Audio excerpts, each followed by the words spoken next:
Halo, salam sejahtera untuk kita semua. Kami mahasiswi dari Universitas Nusa Cendana, Fakultas Keguruan dan Ilmu Pendidikan kelas A. Video ini dibuat untuk memenuhi ujian akhir semester mata kuliah pengantar ilmu pendidikan. Sebelum itu, saya ingin memperkenalkan diri saya. Saya Yulia Firani Linda dengan NIM 2101060022. Saya atas nama Emiliana Sriningsih Marmu, NIM 2101060034. Saya Dominika Banofahik, NIM 2101060007. Kami akan memaparkan materi yang sudah kami rangkum dari pertemuan 1 sampai pertemuan 16.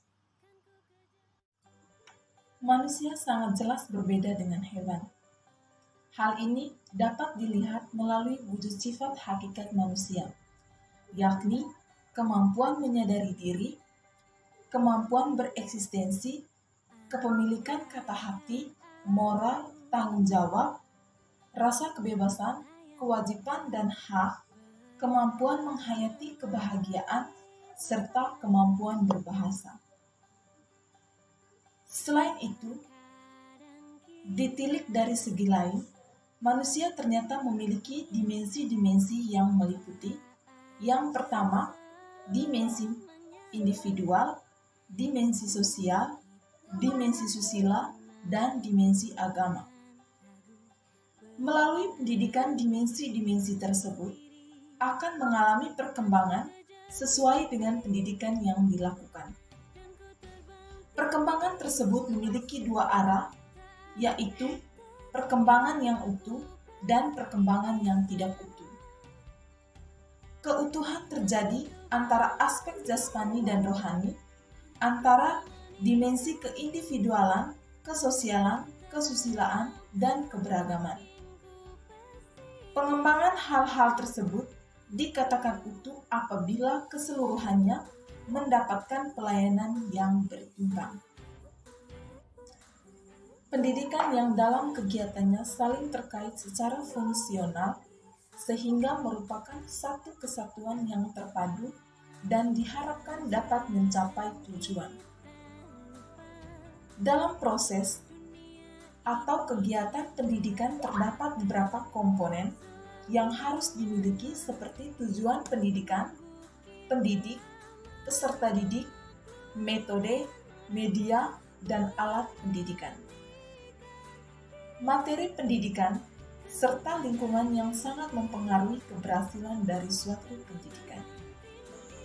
Kebudayaan dengan pendidikan memiliki keterkaitan karena kebudayaan menjadi sebuah kondisi belajar, kebudayaan memiliki daya dorong yang kuat, serta memberikan rangsangan tertentu. Yang pertama, landasan psikologis. Psikologis merupakan ilmu jiwa, yakni ilmu yang mempelajari tentang jiwa manusia.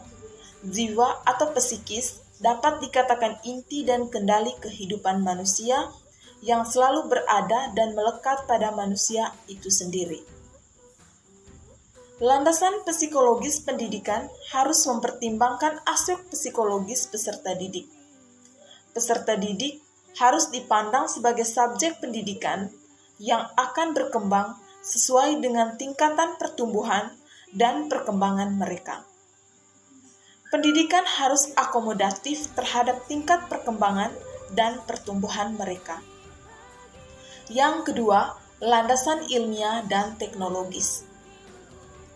Kebutuhan pendidikan yang mendesak cenderung memaksa tenaga pendidik untuk mengadopsinya teknologi dari berbagai bidang teknologi ke dalam penyelenggaraan pendidikan.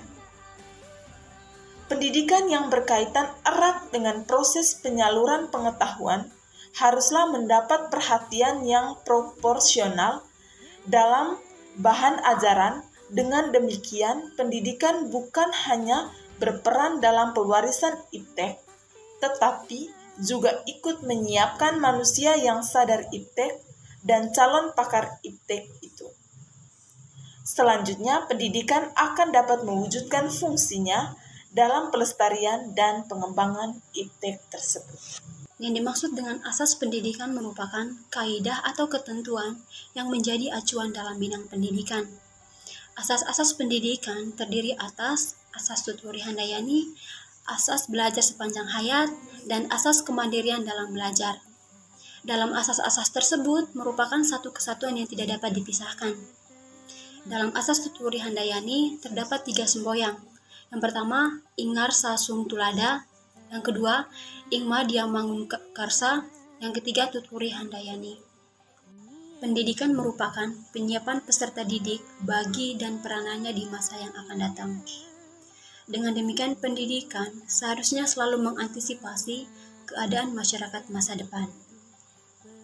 Semua perubahan keadaan masyarakat masa depan yang berlangsung dengan cepat mempunyai beberapa karakteristik umum yang dapat dijadikan petunjuk ciri kehidupan di masa depan, yaitu kecenderungan globalisasi yang semakin kuat, perkembangan iptek, peningkatan pelayanan profesi, dan peningkatan arus informasi yang semakin cepat.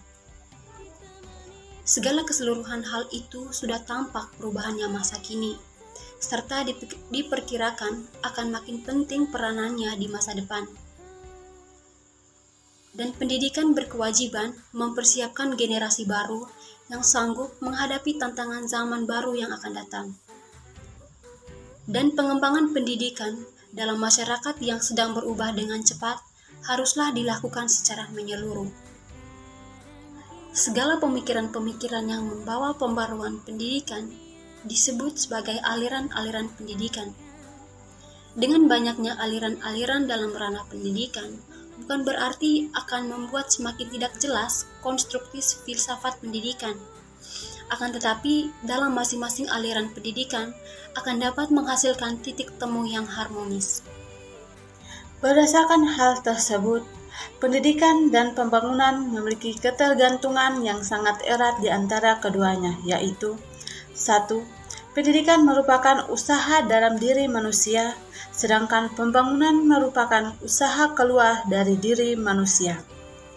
Pendidikan menghasilkan sumber daya tenaga yang menunjang pembangunan dan hasil pembangunan dapat menunjang pendidikan, seperti pembinaan atau penyediaan sarana.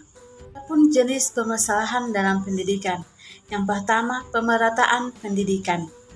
Tidak semua lapisan masyarakat dapat merasakan atau memperoleh pendidikan yang setara.